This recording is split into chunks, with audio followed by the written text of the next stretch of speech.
নমস্কার, পাবলিক নাও এর পর্দায় আপনাদের প্রত্যেককে স্বাগত জানাচ্ছি। সামনেই লোকসভা নির্বাচন। ইতিমধ্যে আপনারা জানেন জাতীয় নির্বাচন কমিশন একটা টেন্টেটিভ ডেট দিয়ে দিয়েছে নির্বাচনের জন্য। 16 এপ্রিলকে মাথায় রেখে কাজ করার নির্দেশ দিয়েছেন জাতীয় নির্বাচন কমিশন। নির্বাচন যত এগিয়ে আসছে, নির্বাচন যত এগিয়ে আসবে, একাধিক টানাপোড়েন, একাধিক বিষয়বস্তু আপনারা দেখতে পাবেন। কিন্তু আজকের দিনে দাঁড়িয়ে এই নির্বাচনকে কেন্দ্র করে একটা গুরুত্বপূর্ণ দিক উঠে এসেছে। আপনারা প্রত্যেকেই জানেন INDIA জোট, ইন্ডিয়া জোটের মধ্যে একাধিক রাজনৈতিক দল, বিরোধী রাজনৈতিক দল যারা একাট্টা হয়েছিলেন, কিন্তু কোথাও যেন ফাটল দেখা দিচ্ছে। এখন কোথাও যেন দেখা যাচ্ছে একটা মতানৈক্যের তৈরি হচ্ছে। আজ মমতা বন্দ্যোপাধ্যায়ের একটি বক্তব্যের পর গোটা দেশ জুড়ে হালচাল পড়ে গেছে যে কি হলো, হঠাৎ এমন কি হলো যে জাতীয় রাজনীতি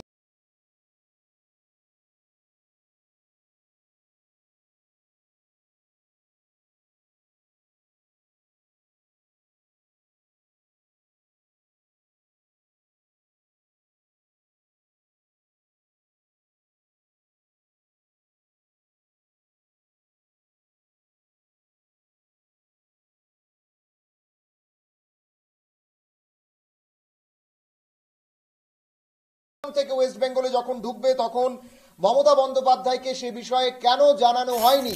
ইন্ডিয়া জোটের এত বড় একজন ইন্ডিয়া জোটের একজন সদস্য হওয়া সত্ত্বেও কেন কংগ্রেসের তরফে মমতা বন্দ্যোপাধ্যায়কে সেটা জানানো হয়নি বা তার রাজ্য সরকারকে সেটা জানানো হয়নি, তা নিয়ে তিনি সওয়াল করেছেন যে সিট অর্থাৎ আসন সমঝোতা নিয়ে মমতা বন্দ্যোপাধ্যায় দাবি করেছেন কংগ্রেস একা 300টি আসনে লড়ুক, তাতে কোনো অসুবিধে নেই ইন্ডিয়া জোটের অন্যান্য বিরোধীদের।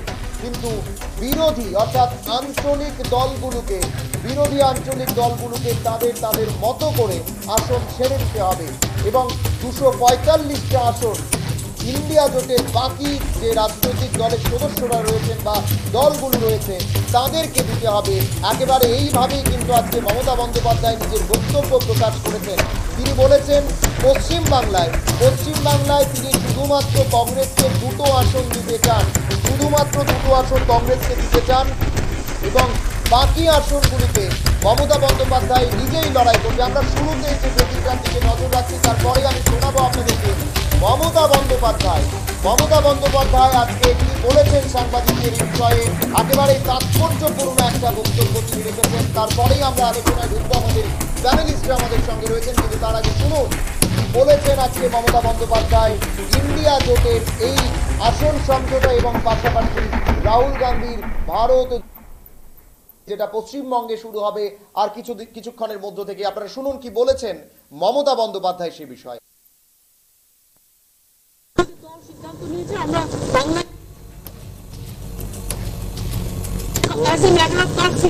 আমি ইন্ডিয়ার অ্যালায়েন্স আমাকে একবার জানিয়েছে দিদি আপনার রাজ্যে যাচ্ছে না জানেন, সুতরাং আমার সাথে কোনো সম্পর্ক নেই বাংলার ব্যাপারে। অল ইন্ডিয়ায় কি করবো না করবো আপনার ইলেকশন ভাববো, আমরা সেকুলার পার্টি, আমরা বিজেপিকে হারানোর জন্য যাবো। কিন্তু এখন কোনো চর্চা নেই, মিথ্যে কথা অ্যাবসলিউটলি রং। মিথ্যেটা আমি বলবো না, বলতে অ্যাবসলিউটলি রং। কোনো কাগজ এটাকে নিয়ে পলিটিক্স করছে, এটা রং। আর একটা কথা বলবে, কাজল সেফটি নিয়ে অনেকে পলিটিক্স করছে। ওকে জেলা পরিষদের সভাধিপতি আমাকেও দুটো দায়িত্ব দেওয়া হয়েছে, না ঢুকতে খুব বড়। এত মিথ্যে কথা আপনারা কেন বলবেন, কেন লিখবেন? দিদি শেখ শাহজাহানের বাড়িতে ফের ইডি রেড হলো আজকে। দিদি জোটের সংক্রান্ত ভোটটা কারো নিয়ে একার নয়। রিজিওনাল পার্টিগুলো আপনারা একসাথে আমরা তো করেছি 300 সিটে একা লড়াই করুন, রিজিওনাল পার্টি বাকি সিটে লড়াই করবে, সেখানে ইন্টারফেয়ার করবে না। সেখানে এরা যদি ইন্টারফেয়ার করে তাহলে সেখানে আমরা বুঝবো অন্যরকম। আর কালকে তোমার বাড়িতেও রেড হবে। আমি ইন্ডিয়ার অ্যালায়েন্স আমাকে একবার জানিয়েছে দিদি আপনার রাজ্যে যাচ্ছে না জানেন, সুতরাং আমার সাথে কোনো সম্পর্ক নেই বাংলার ব্যাপারে। অল ইন্ডিয়ায় কি করবো না করবো আপনার ইলেকশন ভাববো, আমরা সেকুলার পার্টি, আমরা বিজেপিকে হারানোর জন্য যাবো। কিন্তু এখন কোনো চর্চা নেই, মিথ্যে কথা অ্যাবসলিউটলি রং। মিথ্যেটা আমি বলবো না, বলতে অ্যাবসলিউটলি রং। কোনো কাগজ এটাকে নিয়ে পলিটিক্স করছে, এটা রং। আর একটা কথা বলবে, কাজল সেফটি নিয়ে অনেকে পলিটিক্স করছে।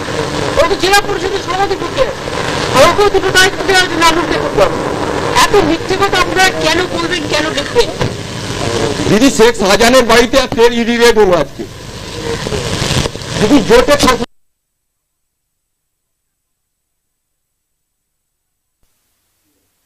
আপনারা শুনলেন মমতা বন্দ্যোপাধ্যায়ের বক্তব্য। একেবারে স্পষ্ট করে তিনি বলে দিয়েছেন আইএনডিআই জোট কি করবে কি করবে না তা নির্বাচনের পরে ভাবা যাবে, অর্থাৎ ফলাফলের পরে সেটা নিয়ে ভাবা হবে।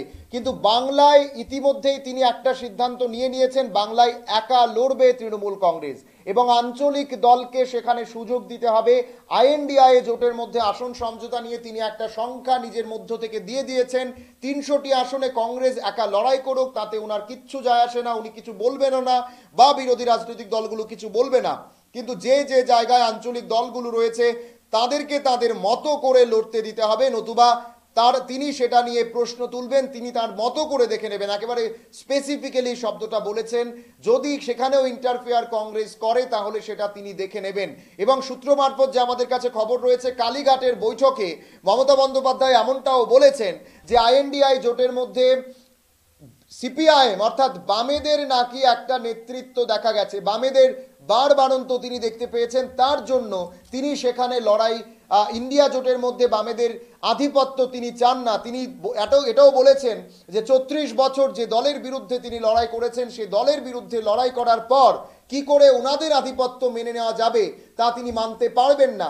একেবারে এ ভাষায় তিনি বলেছেন। আজকে আমরা আলোচনা করব, সামনেই লোকসভা নির্বাচন এসে পড়েছে, তার আগে নিঃসন্দেহে এনডিএ বনাম আইএনডিআই জোটের একটা বিশেষ ভূমিকা থাকবে। সুতরাং সেই জায়গা থেকে মমতা বন্দ্যোপাধ্যায়ের বক্তব্য একটা বিশেষ তাৎপর্য রাখে। আজকে আমাদের আলোচনা এটা নিয়েই থাকবে। আমাদের সঙ্গে স্টুডিওতে রয়েছেন কংগ্রেস দলের তরফে আমরা যিনি প্রতিনিধি রয়েছেন, একই পাশাপাশি আমি বিজেপি দলের প্রতিনিধিও থাকবেন। দুজনের সঙ্গে আমি কথা বলবো, কিন্তু একটা বিষয় এই জায়গাতে আমি দুজনের কাছ থেকেই জানার চেষ্টা করব, আমির হোসেন এবং রানা ঘোষ দুজনের কাছ থেকেই জানার চেষ্টা করব যে এই মুহূর্তে দাঁড়িয়ে যখন ইন্ডিয়া জোট বনাম এনডিএ জোটের কথা চলছিল, তখন হঠাৎ করেই যদি তৃণমূল কংগ্রেস ইন্ডিয়া জোট থেকে বেরিয়ে যায় তাহলে সেটা কি কংগ্রেসের জন্য একটা একেবারে ভয়ানক জায়গা হয়ে দাঁড়াতে পারে না, বা ইন্ডিয়া জোটের জন্য ভয়ানক জায়গা হয়ে দাঁড়াতে পারে না? আমি প্রথমেই আমির ভাইয়ের কাছ থেকে, কংগ্রেসের দলের তরফে তিনি আজকে প্রতিনিধিত্ব করবেন। আমির ভাই,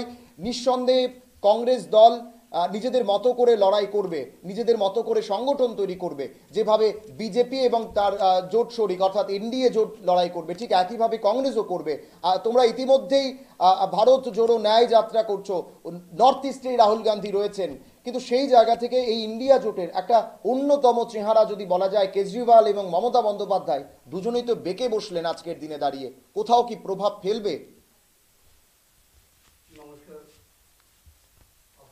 ধন্যবাদ জানাই আপনাকে আপনার স্টুডিওতে ডাকার জন্য।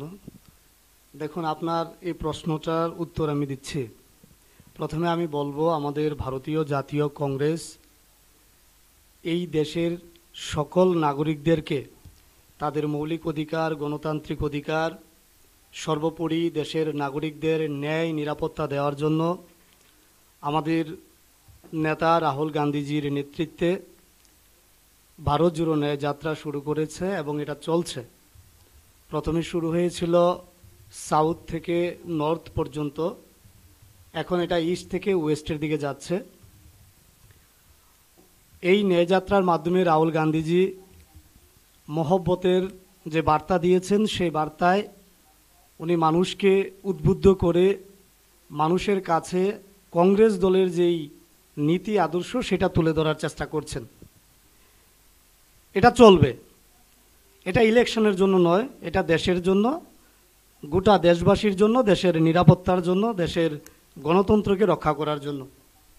আর আপনার যেটা প্রশ্ন হচ্ছে যে ইন্ডিয়া জোট থেকে অরবিন্দ কেজরিওয়াল আর মমতা ব্যানার্জির কথা যেটা আপনি বলছেন, সেক্ষেত্রে আমি বলবো যে প্রত্যেকটা রাজনৈতিক দলের একটা অধিকার আছে যার যার দলের সে কথা বলার জন্য, যার যার দলের রাজনৈতিক স্ট্র্যাটেজি কী হবে, কিভাবে সে সিট দাবি করবে, এটা তার নিজস্ব দলের ব্যক্তিগত অধিকার বলতেই পারে, দাবি রাখতেই পারে। এখন এই টিভির পর্দায় যে মমতা ব্যানার্জির যে ভিডিও ক্লিপটা চলছিল, সেখানে তৃণমূল সুপ্রিমো বলছেন যে বিজেপিকে হারানোর জন্য আমরা যা যা করার তা তাই করব। আমি এই কথাটাই ফোকাস করতে চাই। বিজেপিকে হারানোর জন্য ভারতবর্ষের সকল অবিজেপি দলগুলো ইন্ডিয়া জোটের নেতৃত্বে চলবে এবং একটা টেবিলের মধ্যে আলোচনা চলছে, এই আলোচনা আরও কয়েকদিন চলবে। সেখানে সিট শেয়ারিং হবে, ইন্ডিয়া জোটের নেতৃত্বরা সেখানে ঠিক করবেন কোন দল কয়টা সিটে প্রতিনিধিত্ব করবে, লড়াই করবে। লড়াই করার পূর্বে সিটের দাবি নিয়ে সবকটি দলের নিজস্ব মতামত থাকতেই পারে। পলিটিক্সে রাজনৈতিক দলগুলো নিজের দাবি রাখতেই পারে, সেটা মন্দ নয়। তাই মমতা ব্যানার্জি কিংবা অরবিন্দ কেজরিওয়াল যদি কোনো দাবি রাখে, এটা তাদের দলের ব্যক্তিগত মতামত থাকতেই পারে, সে বিষয়ে আমি বলতে চাই না। আমি যেটা বলবো, ভারতীয় জাতীয় কংগ্রেসের হয়ে আমাদের দল এই ইন্ডিয়া জোটের মধ্যে প্রধান দল। এই ইন্ডিয়া জোটের নেতৃত্বে আপনি অবশ্যই জানেন যে চেয়ারপারসন হিসেবে কাজ করছেন ভারতীয় জাতীয় কংগ্রেস দলের সভাপতি মল্লিকার্জুন খার্গেজি। ওনারা বসে ঠিক করবেন কে কিভাবে লড়াই করবে, সিট কার পক্ষে যাবে। তাই এটা আমি এখানে স্টুডিওতে বসে বলতে পারবো না। আমি শুধু এতটুকুই বলবো, বিজেপিকে হারানোর জন্য আগামী দিনে ইন্ডিয়া জোট দৃঢ়ভাবে লড়াই করবে। শক্তিশালী একটা লড়াই বিজেপিকে যেন আমরা দিতে পারি, আমরা সেই দিকে এগোচ্ছি। আমি একেবারেই সবটা বিষয় বুঝলাম। আমির ভাই, একটা বিষয় খুব গুরুত্বপূর্ণ এই জায়গাতে এ কারণে বলা হচ্ছে, কারণ ইন্ডিয়া জোট বা INDIA, যেটা ইন্ডিয়া অ্যালায়েন্স নরেন্দ্র মোদী বারবার বলছেন, এই জায়গা থেকে দাঁড়িয়ে একটাই তো লক্ষ্য ছিল যে প্রত্যেকের মতো করে একটা সুনিপুণ লড়াই দেওয়া হবে। অর্থাৎ ধরো যদি ত্রিপুরায় আমরা ধরি, ত্রিপুরায় 2টো আসনে লড়াই হবে। এই 2টো আসন কোথায়? পূর্ব এবং পশ্চিম। এবং পূর্ব আসনে পশ্চিম আসনে এভাবেই লড়াই হবে যেখানে যাদের ক্ষমতা। এবার ধরা যাক ইন্ডিয়া জোটের মধ্যে ত্রিপুরায় যদি আমরা শক্তিশালী দল হিসেবে দেখি, কংগ্রেস এবং CPIM রয়েছে, বামেরা রয়েছে। এবার 2টো দলই কিন্তু এই ইন্ডিয়া জোটের মধ্যে রয়েছে। এবার লড়াই যদি হয় 1:1 হতে হবে, অর্থাৎ বিজেপি বনাম ইন্ডিয়ারই হতে হবে বা NDA বনাম ইন্ডিয়ার হতে হবে। সেই জায়গা থেকে দাঁড়িয়ে ত্রিপুরায় যদি 2টো আসনের মধ্যেই আমি দেখি, এখন যদি ধরো জিতেন্দ্র চৌধুরী বা সুদীপ রায় বর্মন, আশিস সাহাদের মধ্যে যদি একটা মতানৈক্য তৈরি হয়ে যায় যে না, আমরা আমরা একটা আসনে লড়াই করব না, আমরা 2টো আসনেই দেবো, কংগ্রেসকে সমর্থন করতে হবে। বা কংগ্রেস বললো আমরা 2টো আসনেই লড়াই করব, CPIM কে 2টো আসনেই আমাদেরকে সমর্থন করতে হবে। সেই জায়গা থেকে একটা মতানৈক্য যদি তৈরি হয়, কোনো যদি কংক্রিট সিদ্ধান্ত না পৌঁছানো যায় যে না, একটা সিটে যদি কংগ্রেস লড়ে, অপর সিটে বামেরা লড়বে, তাহলে গিয়ে লড়াইটা পাকাপোক্ত হবে। সেই যে একটা কংক্রিট সিদ্ধান্ত, সেটা যদি পশ্চিমবাংলার ক্ষেত্রে না হয়, কারণ পশ্চিমবাংলা, আমি যদি সেটা বিধানসভার নির্বাচন হতো, ত্রিপুরা নিয়ে আলোচনা করতাম, এই জায়গাতে জাতীয় স্তরের নির্বাচন, পশ্চিমবাংলা, উত্তরপ্রদেশ, মধ্যপ্রদেশ, এই রাজ্যগুলো খুবই গুরুত্বপূর্ণ। 42টা আসনে লড়াই হবে পশ্চিমবাংলায়। সেক্ষেত্রে যদি মমতা বন্দ্যোপাধ্যায় কংগ্রেসের এই সিদ্ধান্তগুলোতে মানতে না পারেন বা ইন্ডিয়া জোটে নাই থাকেন, সে তো নিঃসন্দেহে একটা ভয়ঙ্কর ব্যাপার হয়ে যাবে এই ইন্ডিয়া জোটের জন্য। দেখুন, আমি আবারও আপনাকে বলছি যে ইন্ডিয়া জোট, এখানে অনেকগুলো রাজনৈতিক দল একত্রে বসে একটা টেবিলের মধ্যে আলোচনা করে ঠিক করবে কোন রাজনৈতিক দল কোন স্টেটের মধ্যে কয়টা সিটে নির্বাচন করবে। আপনি যে প্রশ্নগুলো করছেন, সবগুলো প্রশ্নের মধ্যে যদি আছে, এই যদিগুলো সম্পূর্ণভাবে ক্লিয়ার হবে আলোচনার মাধ্যমে। তো আমরা যেই রাজ্যের মধ্যে যে রাজনৈতিক দলগুলো শক্তিশালী, অবশ্যই আলোচনা টেবিলে বসে ঠিক করা হবে সেখানে শক্তিশালী দলগুলোই যেন সর্বাধিক সিটে লড়াই করে। আর যেটা ত্রিপুরার মধ্যে বলছেন, আপনি ত্রিপুরার কথা বলছেন, আপনি জানেন এই ত্রিপুরা রাজ্যের মধ্যে আমরা ভারতীয় জাতীয় কংগ্রেস শুরু থেকেই আমরা লড়াইয়ে আছি, আমরা লড়াই করব। এই ক্ষেত্রেও যদি আমাদের ইন্ডিয়া জোট এবং আমাদের দলের শীর্ষ নেতৃত্বরা যা ঠিক করবেন, আমাদের প্রদেশ নেতৃত্বরাও সেই দিকেই চলবে। এখানে দল সর্বোপরি, আর ইন্ডিয়া জোটের নেতৃত্বরাই আগামী যে লোকসভা নির্বাচন সেক্ষেত্রে সর্বোপরি ডিসিশন দেবে। এর সব কয়টি দল যে যারা অ্যালায়েন্সে আছে সেই সিদ্ধান্তগুলো মানতে বাধ্য হবে বলে আমি মনে করি। আমি রানাদার কাছে আসবো। রানাদা, যে কথাটা নরেন্দ্র মোদী বারবার বলছিলেন যে ইন্ডি জোট বেশি দিন স্থায়ী হবে না, সময়ের সঙ্গে সঙ্গে ইন্ডি জোট হারিয়ে যাবে, কিন্তু আজকের দিনে দাঁড়িয়ে কোথাও কি প্রধানমন্ত্রীর এই বক্তব্য মিলিয়ে যাচ্ছে? কারণ মমতা বন্দ্যোপাধ্যায় আচমকা যে বক্তব্যটা রাখলেন, সেটা হয়তো বা আমাদের দেশের রাজনীতির সঙ্গে যারা যুক্ত থাকেন, সকাল থেকে রাত পর্যন্ত আমরা যারা রাজনীতি নিয়ে আলোচনা করি, স্টুডিওতে থাকি, আমরাও বোধহয় এই বিষয়টা ভাবতে পারিনি যে আচমকা মমতা বন্দ্যোপাধ্যায়ের মতো একটা ফেস বেরিয়ে এসে বলবেন যে তিনি আর এইভাবে মানতে পারছেন না, তিনি ইন্ডিয়া জোটে থাকতে চান, ইন্ডিয়া জোটের যা হবে সেটা নির্বাচনের ফলাফলের পরে হবে। এবং একটা কথা, মমতা বন্দ্যোপাধ্যায়ের রাজ্যেরই প্রধান বিরোধী দলনেতা যিনি শুভেন্দু অধিকারী রয়েছেন, তিনি একটা কোট আনকোট একটা বলেছিলেন, আমি কথাটা বলতে হচ্ছে, যে ইন্ডি জোটের পিন্ডি চটকে দেওয়া হবে, এই শব্দটা ব্যবহার করেছিলেন শুভেন্দু অধিকারী। কোথাও কি ইন্ডিয়া জোটের যারা প্রতিনিধিরা রয়েছেন তারাই কি সেই কাজটা করে দিচ্ছেন? সেটা কি বিজেপির জন্য আসান হবে? কি বলবেন, আপনার বক্তব্য কি? সবাইকে নমস্কার, শুভ সন্ধ্যা।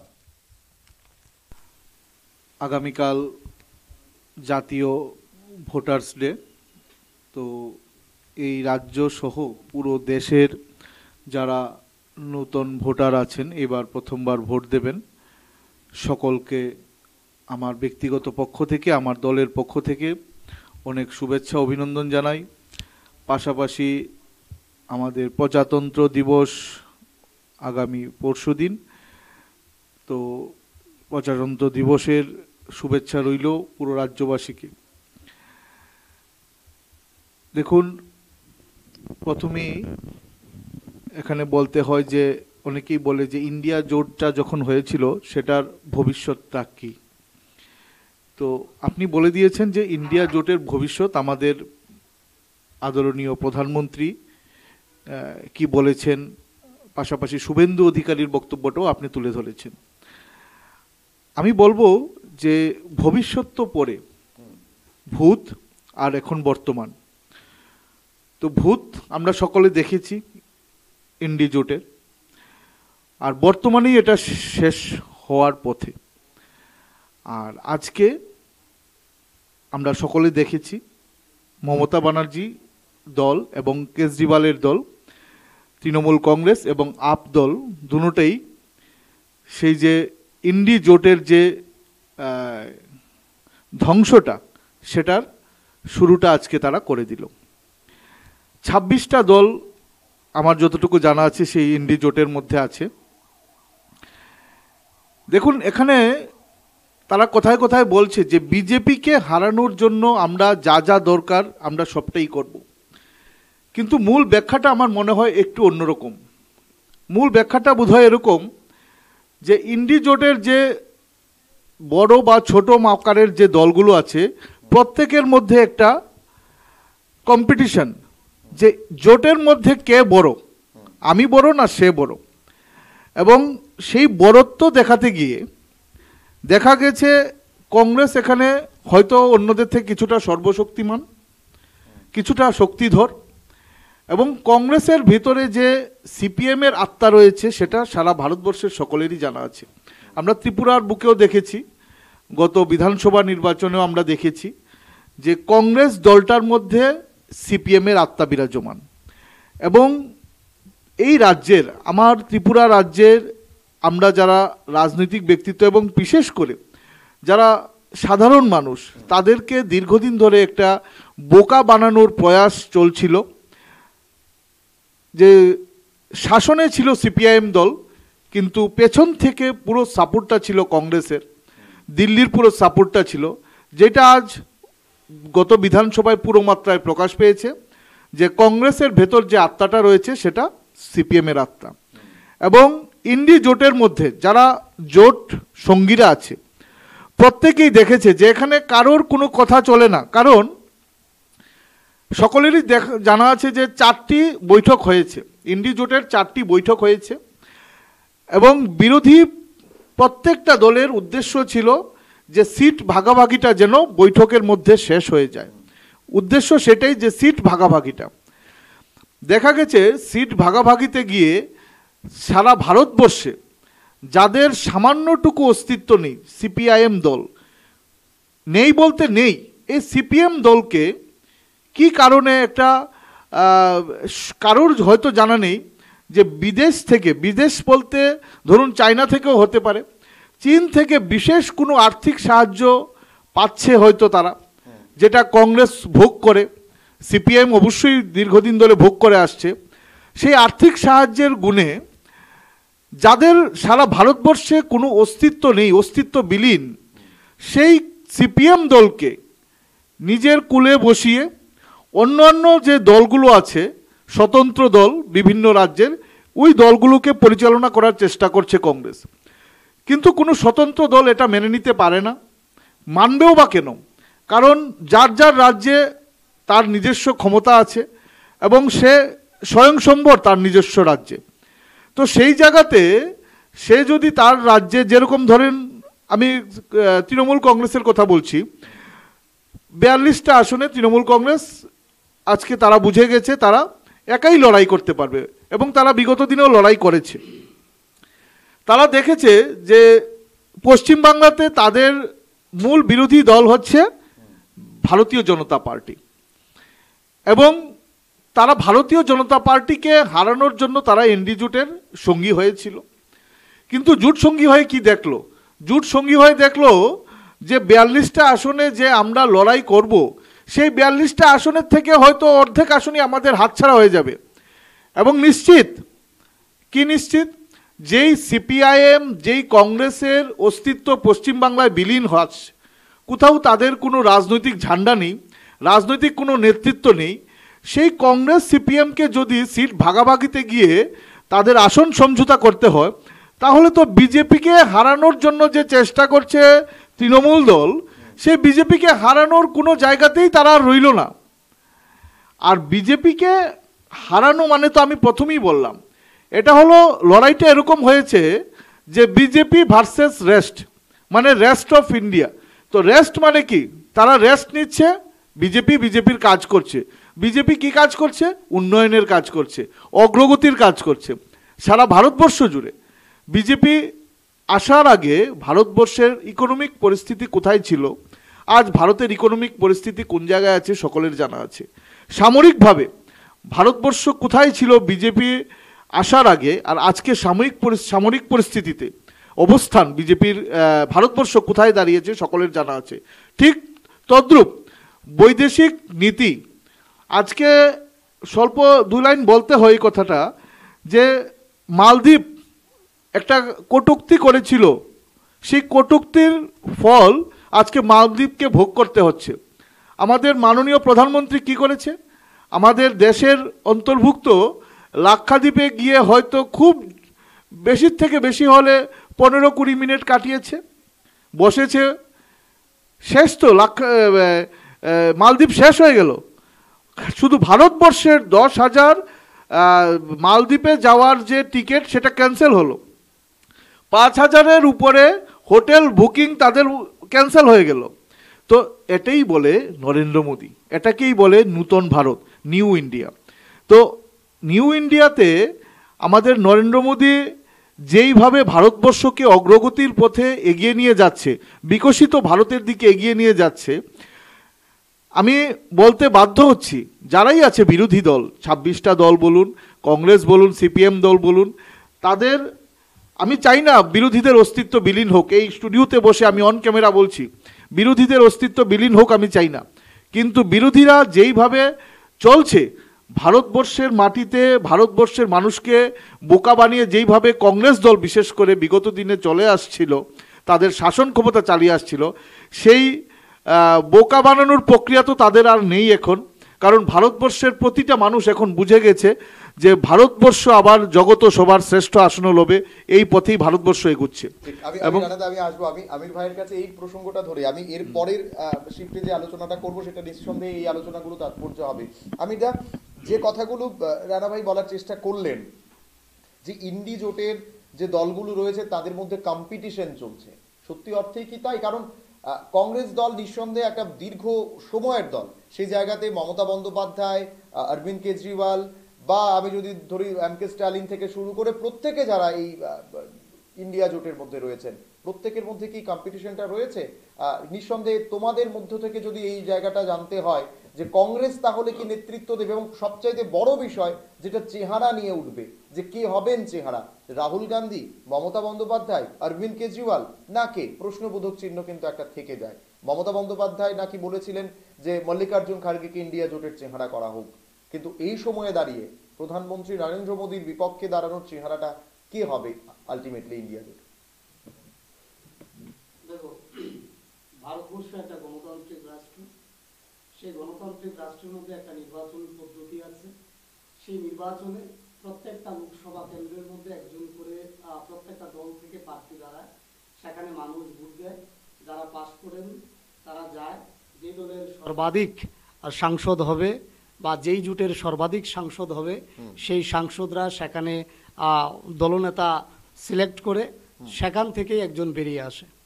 আপনারা জানেন যে ইন্ডিয়া জোটের একটা আলোচনায় মমতা ব্যানার্জি নাম প্রস্তাব করেছিলেন মল্লিকার্জুন খারগেজির, কিন্তু মল্লিকার্জুন খারগেজি সবিনয়ের সঙ্গে বলেছেন আমরা গণতন্ত্রে বিশ্বাস করি, আমরা আগে লড়াই করি, আমরা ভোটে লড়ি, মানুষের সমর্থন আদায় করি। যদি সাংসদ আমাদের জোটে বেশি থাকে, সর্বাধিক থাকে, তখন সাংসদরা মিলে দলনেতা ঠিক করবে কে দলনেতা হবে বা সাংসদ দলের নেতা হবে। এটা হচ্ছে একটা বিষয়। আর দ্বিতীয় বিষয় হচ্ছে আমার যিনি বিজেপি থেকে এখানে এসছেন উনি বলেছেন যে প্রধানমন্ত্রী, আমাদের দেশের প্রধানমন্ত্রী গিয়ে লাক্ষাদ্বীপে বসেছেন, তাতে মালদ্বীপ শেষ হয়ে গেছে। এ বিষয়টা উনি বলেছেন। আবার আমাদের দেশে যখন টিকটক বন্ধ হয় তখন ওনাদের মতো যারা আছেন ওনারা বলেন যে চীন শেষ হয়ে গেছে। অথচ আপনি যদি দেখেন, যেহেতু এটা লোকসভার নির্বাচনকে সামনে রেখে আলোচনাটাও হচ্ছে, সেদিকে যদি আপনি দেখেন যে আমাদের যাকে বিশ্বগুরু আমরা বলার চেষ্টা করে বা ওনারা যাকে আমাদের দেশের প্রধানমন্ত্রীকে বিশ্বগুরু বলার চেষ্টা করে, আজকে ওনার নেতৃত্বে দেশ চলছে। অথচ এশিয়ার মধ্যে যদি আপনি লক্ষ্য করেন যে নেপালের মতো একটা দেশ আমাদেরকে চোখ রাঙাচ্ছে। একটা সময় নেপাল আমাদের অনুগত ছিল, নেপালের মতো একটা দেশ আজকে যদি আপনি লক্ষ্য করেন শ্রীলঙ্কা আমাদের হাত থেকে সরে যাচ্ছে। মালদ্বীপের মতো একটা ছোট্ট একটা দ্বীপ বলবো আমি, এটাকে দেশ না বলে যদি দ্বীপ বলা যায়, এটা আমাদের থেকে সরে গেল, সরে গিয়ে এখন তুরস্কের সঙ্গে এটা যুক্ত হচ্ছে। আর এদিকে আপনি আফগানিস্তান দেখুন, আমাদের সঙ্গে নেই। পাকিস্তান তো আমাদের চিরশত্রু। বাংলাদেশ আমাদের সাথে আছে নেই।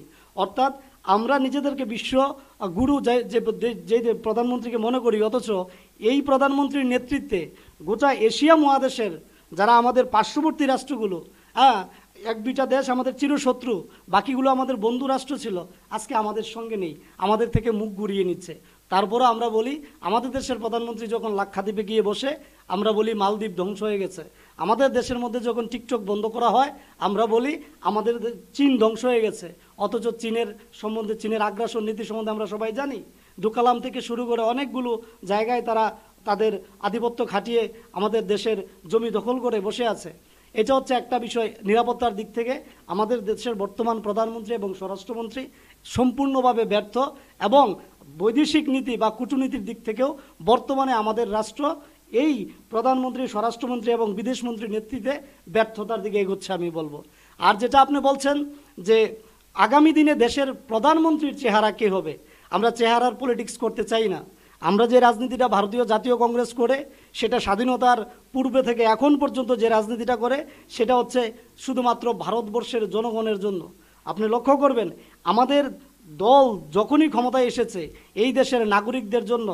আমাদের দলের সরকার যতগুলো কাজ করেছে এখন পর্যন্ত, ভারতীয় জনতা পার্টির সরকার যেটা প্রধানমন্ত্রী মোদিজির নেতৃত্বে চলছে, তার ধারে কাছে যেতে পারেনি। আপনি রেগা বলুন, আপনি রাইট টু ইনফরমেশন বলুন, আপনি বনের অধিকার বলুন, খাদ্যের অধিকার বলুন, আপনি আদিবাসীদের অধিকার বলুন, যতগুলো অধিকার আছে এখন পর্যন্ত যাগুলো করেছে আমাদের কংগ্রেস দলের সরকার করেছে। আজকে এগুলোর উপর আমি শেষ করে নেব, আমি আরেকটু শেষ করে নিচ্ছি। হ্যাঁ, একটা সময় আমাদের দেশের বর্তমান প্রধানমন্ত্রী উনি লোকসভায় দাঁড়িয়ে বলেছিলেন যে রেগা হচ্ছে সবচাইতে বড় একটা ব্যর্থ পরিকল্পনা, দেশের মধ্যে মাটি কুড়ার পরিকল্পনা। অথচ উনি যখন প্রধানমন্ত্রী হলেন উনি বলতে বাধ্য হলেন যে রেগা হচ্ছে ভারতবর্ষের মধ্যে একটা সর্ববৃহৎ সর্বশ্রেষ্ঠ পরিকল্পনা, যার মধ্য দিয়ে দেশের মানুষের, গরিব অংশের মানুষের কাছে কাজ পৌঁছায় এবং একটা অর্থ পৌঁছায়। তো কংগ্রেস সবসময় মানুষের কথা চিন্তা করে পরিকল্পনা করে, যেগুলো আপনারা দেখছেন। আর বর্তমানের সরকার, আপনি আমার ভাই বলছিলেন যে অর্থনৈতিক দিক থেকে আমরা খুব এগিয়ে গেছি, অর্থনৈতিক দিক থেকে আমরা খুব এগিয়ে গেছি, আমাদের দেশ অর্থনৈতিক দিক থেকে খুব এগিয়ে গেছে। অথচ এখনও এই দেশের 80 কোটি মানুষ 5 কেজি চালের জন্য রেশনের সামনে গিয়ে দাঁড়িয়ে থাকতে হয়, অথচ এই দেশের 2 থেকে 3 জন শিল্পপতির কাছে আমাদের দেশের প্রায় 70 থেকে 80% সম্পদ আমাদের দেশের প্রধানমন্ত্রী, স্বরাষ্ট্রমন্ত্রী ওনাদের নেতৃত্বে ওনাদেরকে দিয়ে দিচ্ছে। আমি নাম নিয়ে বলছি, আদানিকে, আমাদের ইন্ডিয়ান ওয়েল বলুন, রেলওয়ে বলুন, বিমানবন্দর বলুন, সবগুলো দিয়ে দিচ্ছে একটা উদ্দেশ্য প্রণোদিতভাবে, কারণ পুঁজিপতিদেরকে শক্তিশালী করো, তাদেরকে শক্তিশালী করো, আর ভারতবর্ষের সাধারণ জনসাধারণকে গরিব করে রাখো, রেশনের দরজায় দাঁড় করিয়ে দাও, যাতে বুঝে ভোট বাক্সে ভোট পেতে পারে। কিন্তু যেটা রানাদা যেটা বলার চেষ্টা করলেন, যে বললেন যে তোমরা এমন একটা দলকে নিজেদের সঙ্গে টানছো যে দলের ইনপুট, যে দলের রীতিনীতি, যে দলের আদর্শ চীন থেকে হয়, আবার তোমরাই বলছো চীনের আগ্রাসন নীতি, সুতরাং সেই দলটা তাহলে তোমাদের সঙ্গে কেন? সেই বামেদের দলটা বামেদেরকে কেন তোমাদের সঙ্গে নিলে? সেই দলকে তোমরা, যেটা রানাদা বলার চেষ্টা করলেন যে কংগ্রেসের মধ্যে সিপিআইএম এর আত্মা লুকিয়ে আছে, অর্থাৎ চীনকে তুমি বলছো চীনের আগ্রাসন নীতির কথা, কিন্তু সেই চীনের বদৎপুষ্ট বা চীনের চিন্তাধারা চেতনায় যারা যে দলটা পরিপূর্ণ হয়, সেই দলকে তোমাদের সঙ্গে রাখতে হচ্ছে, যে কথাটা রানাদা বললেন যে কংগ্রেসের মধ্যে সিপিআইএম এর আত্মা। দেখুন, আপনার মুখের শব্দ সেটা আমি আমার মুখে আনতে চাই না। আপনি বলছেন যে চীন দ্বারা সিপিআইএম পরিচালিত হচ্ছে, সেটা আপনি জানেন, আমি সেই বিষয়ে কথা বলবো না। আমি বলতে চাই, যারা আমাদের দেশের গণতন্ত্রে বিশ্বাস করে, ধর্মনিরপেক্ষতায় বিশ্বাস করে, যারা আমাদের দেশের সংবিধানে বিশ্বাস করে, যারা আমাদের দেশটাকে এই যে একটা পুঁজিপতিদের হাতে দেশটাকে গোলাম বানানোর প্রচেষ্টা চলছে, যেখানে প্রতিদিন সাধারণ মানুষের অধিকার খর্ব করা হচ্ছে, সেই জায়গা থেকে যারা দেশটাকে বাঁচাতে চায়, যতগুলো রাজনৈতিক দল, অবিজেপি দল এই দেশটাকে বিজেপির হাত থেকে রক্ষা করতে চায়, তারা আমাদের সঙ্গে আছে। এখানে আমি সিপিআইএম এর মুখপাত্র নই, আমি শুধু আমার দলের কথা বলবো। আমরা জানি যে বিজেপির সঙ্গে লড়াই করতে গেলে আমাদের এই ভারতবর্ষের মধ্যে যতগুলো রাজনৈতিক বা পলিটিক্যাল পার্টি বিজেপি বিরোধী মনোভাব রাখে, আমরা তাদের সঙ্গে কাজ করব। ইতিমধ্যে আপনারা জানেন প্রায় 28 political parties have been involved in our India alliance and এটা কাজ করবে, এটা বিজেপির বিরুদ্ধে একটা শক্তিশালী ফাইট দেবে, এবং মানুষকে সঙ্গে নিয়ে আগামী দিনের লোকসভায় আমরা বিজেপির বিরুদ্ধে একটা শক্তিশালী লড়াই করব এবং আমরা বিজয়ের দিকে এগোবো। ঠিক, আমি রানাদার থেকে উত্তর নেব এই পর্বের আলোচনার। এই উত্তরটা আমি নিতে চাইবো, কি বলবেন আমির ভাইয়ের এই আলোচনার পর? দেখুন, আজকেরই ঘটনা, পশ্চিমবাংলা আর আসামের বর্ডারে রাহুল গান্ধীর যে যাত্রা শুরু হয়েছে সেটার পোস্টারিং করা হয়েছিল, সেই পোস্টারগুলো তৃণমূলের যারা কর্মী আছে, সমর্থক আছে, তারা এগুলো ছিঁড়ে ফেলছে, সোশ্যাল মিডিয়াতে এসছে, ছিঁড়ে ফেলছে, ভেঙে ফেলছে। তার পরবর্তী সময় দেখা গেছে যে কংগ্রেসের দলের পক্ষ থেকে এই তৃণমূল কংগ্রেসের বিরুদ্ধে তারা এফআইআর করছে থানাতে।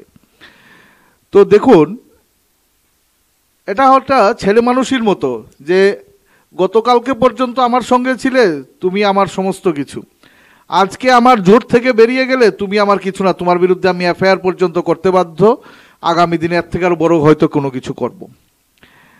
উনি বলছিলেন যে উনি সিপিএম এর মুখপাত্র নন। হ্যাঁ, উনি সিপিএম এর মুখপাত্র নন, উনি কংগ্রেসের হয়ে কাজ করছেন, কথা বলছেন, এর জন্যই তো এখানে বসে আছেন কংগ্রেসের নামে। কিন্তু সেটা কতদিন, বা সেটা কি তারা ধরে রাখতে পারবে বা পেরেছে কখনো? বিজেপি 2018 নির্বাচনে এই রাজ্যের বুকে এসেছে, এর আগে পর্যন্ত রাজ্যের মানুষ বুঝেছে যে হ্যাঁ, সিপিএম কংগ্রেস বোধহয় আলাদা দুইটা দল, কিন্তু নামে তারা যে দুইটা আলাদা দল, আর কার্যক্রমে তারা যে একে আরেকজনের কাঁধে হাত দিয়ে ঘোরাঘুরি করে, সেটা তো এইবার বিধানসভা নির্বাচনের আগে আমরা দেখেছি যে একই মিছিলে লাল ফ্ল্যাগ, একই মিছিলে কংগ্রেসের ফ্ল্যাগ, এক ঝান্ডায়। এরকমও দেখেছি একটাই বাঁশের একটা মাথায় কংগ্রেসের ফ্ল্যাগ লাগানো, আরেকদিকে একটা সুতো বের করে সিপিএম এর ফ্ল্যাগ লাগানো।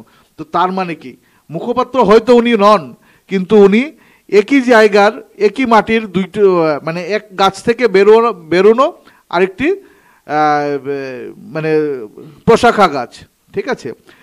তো এই নিয়ে উনি বিজেপির বৈদেশিক নীতি, মুদ্রানীতি, বিজেপির পরিসংখ্যান নিয়ে উনি কথা বলেছেন। অবশ্যই কথা বলবেন, উনি বিরোধী দল, যেহেতু বিরুদ্ধাচরণ করাটা ওনার স্বাভাবিক, এটাই হয়ে থাকে সাধারণত। কিন্তু ওনাকে এটাও পাশাপাশি জানতে হবে যে এই রাজ্যের মানুষ শিক্ষিত, এই রাজ্যের মানুষ বোকা নয়, এই রাজ্যের মানুষ রাজনৈতিক প্রিয় এবং তারা প্রতিদিন সোশ্যাল মিডিয়ার সঙ্গে কোনো না কোনোভাবে যুক্ত হয়ে আছে।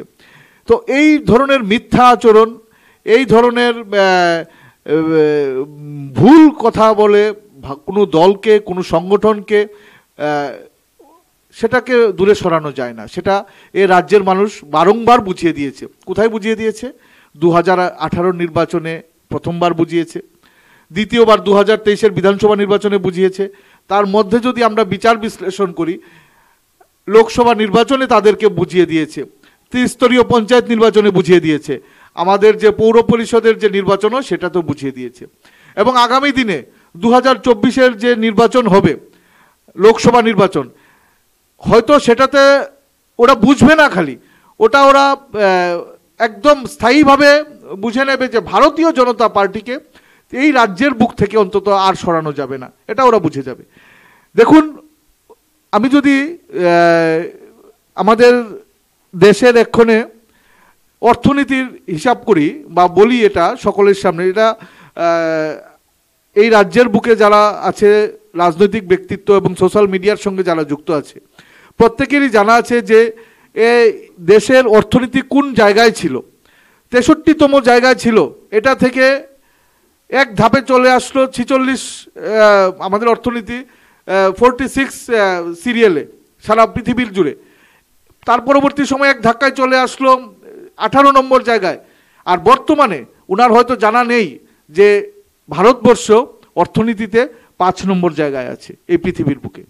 তো উনি বলেছেন যে 5 কেজি চালের জন্য মানুষ লাইন দিয়ে থাকে। ওনার এটাও পাশাপাশি জানা আছে যে আমাদের মাননীয় মুখ্যমন্ত্রী প্রধানমন্ত্রী এই দেশের মানুষকে, 80 কোটি মানুষকে 5 কেজি করে ফ্রি রেশন দিয়ে যাচ্ছে কোভিডের সময় থেকে। আজকে যে আমি বসে আছি স্টুডিওর সামনে, কেমন ক্যামেরা, আপনি বসে আছেন, উনি বসে আছেন, এটা কিন্তু বলবো না যে খালি মোদিজির কৃতিত্ব। আমাদের দেশের যারা সায়েন্টিস্টরা আছে তাদেরও কিন্তু একটা মহাকৃতিত্ব, এবং মোদিজি এটাকে সম্পূর্ণরূপে সমর্থন করেছেন এবং উনার সেই কৃতিত্বের বলে কোভিড ভ্যাকসিন নিয়ে আজকে আমরা এখানে সুস্থ অবস্থায় বসে আছি।